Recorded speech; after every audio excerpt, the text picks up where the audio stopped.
We're here at visit number 3 on this hot, steamy day in Ohio, and we're looking at Mr. Mack, and we're hoping that today, or Mr. Hank and owner Mack, and we're hoping this third visit is the charm, as they say.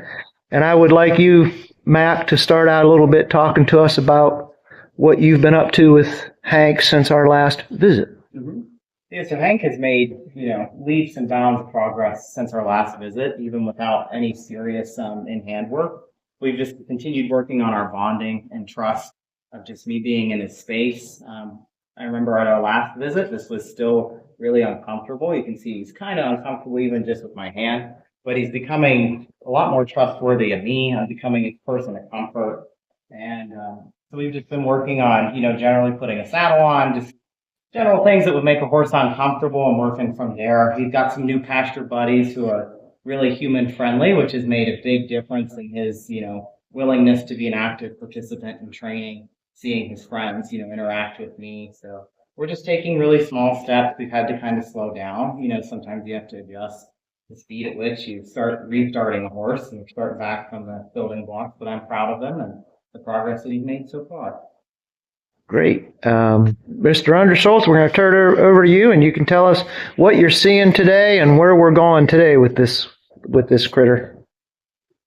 Well, foot-wise here, end of the trim cycle, he's still on a real nice angle. The angle of his hoof is still matching the angle of his pastern, which is what's considered ideal.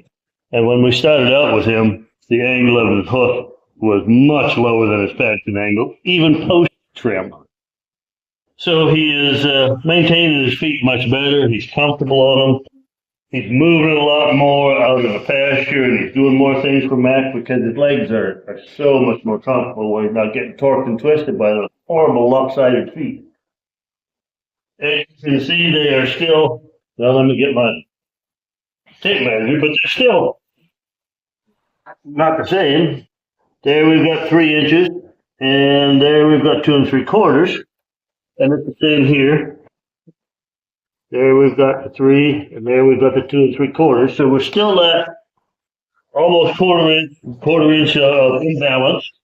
But we started out, when I look at my notes, we started out at a 1/2 inch of imbalance. Last time we got to within a quarter medial lateral. So today we should actually get them matched up.